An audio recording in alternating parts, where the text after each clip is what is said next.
Hey, Bosby was back there, might have had a shot at the interception as it was really underthrown. He was playing on the weak side corner over there, but he lost the ball midair when he had to do a little turnaround and wasn't able to come up with the interception. It could come back to haunt Pitt State because Corwin and the offense are staying out there.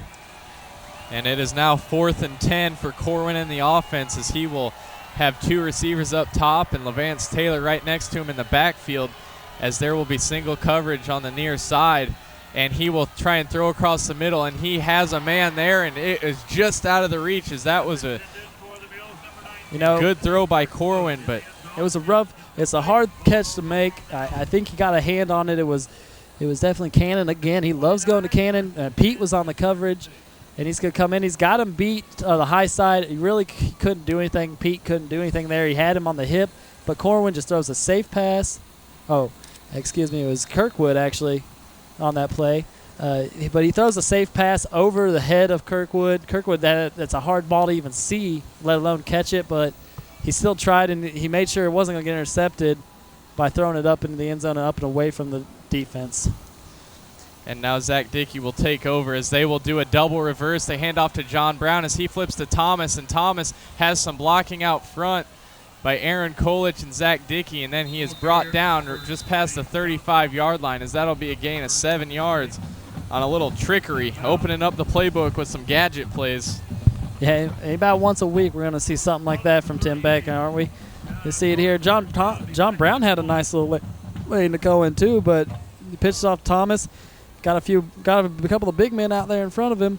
But here's been the reoccurring theme of the game, I think. I mean, no one gets to go down after they've been hit. It seems like everyone's holding them up and ripping at the ball on both sides of the ball. And Wilson will just power forward for a gain of 5 yards and get the first down on 2nd and 1. Yeah, that was just a victory there by Cody Holland at the right tackle area. He was about 6 yards back into the defensive backfield there, hitting the linebackers and pushing his guy back. You also had Ty Henry there pushing back. The right side of the line just won, and Wilson was able to cut back into right behind those two big guys and pull his man forward for 3 or 4 yards.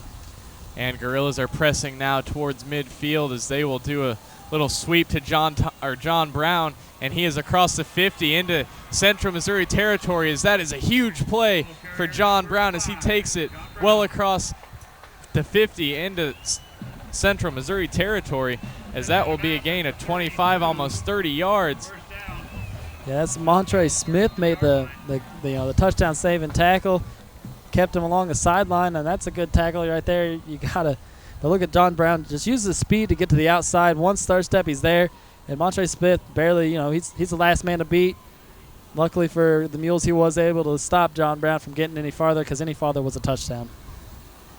And with the clock running down here in the third quarter, Dickey will give the option look, fake handoff to Bryston, and then kind of do a little fake pitch out there to his wide receiver, Bradley Argabright, and that will be the last play of the third quarter. And Pittsburg State is pressing toward the Central Missouri red zone. And Pitt State leads this game by 21 points, as that was a good job to weather the storm of the Central Missouri offense. And we will take a quick break here on Caps 13 and be back with the start of the fourth quarter. Woo.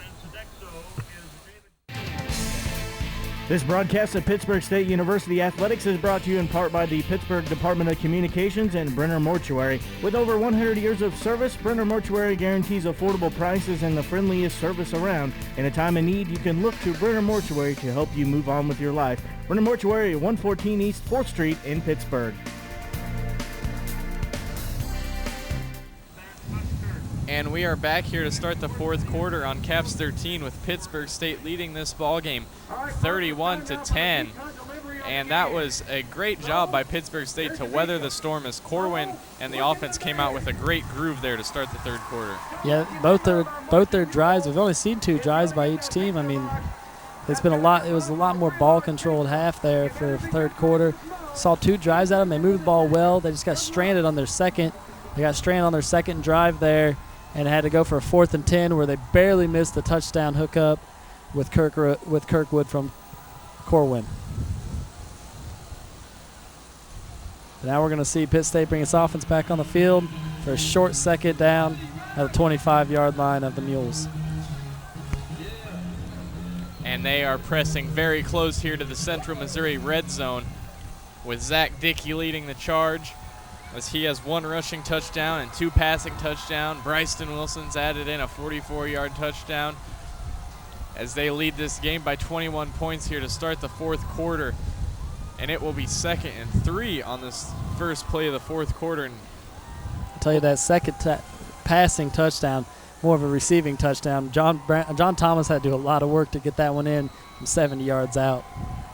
yeah, that was a spectacular play by John Thomas. His run after the catch was simply undescribable with words.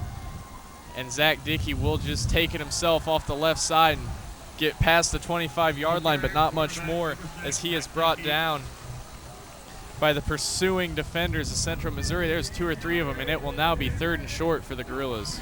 Yeah, you see Patterson. He's just coming down the line. They've been good. They've really been good about stopping Dickey's reverse out, the quarterback sprint or the quarterback sweep, whatever you want to call that play. They've been pretty good about chasing that down behind the line because it's slightly slow developing because you got to run down the line and get the running backs out in front of him. But they've been getting good backside pursuit from their linebackers.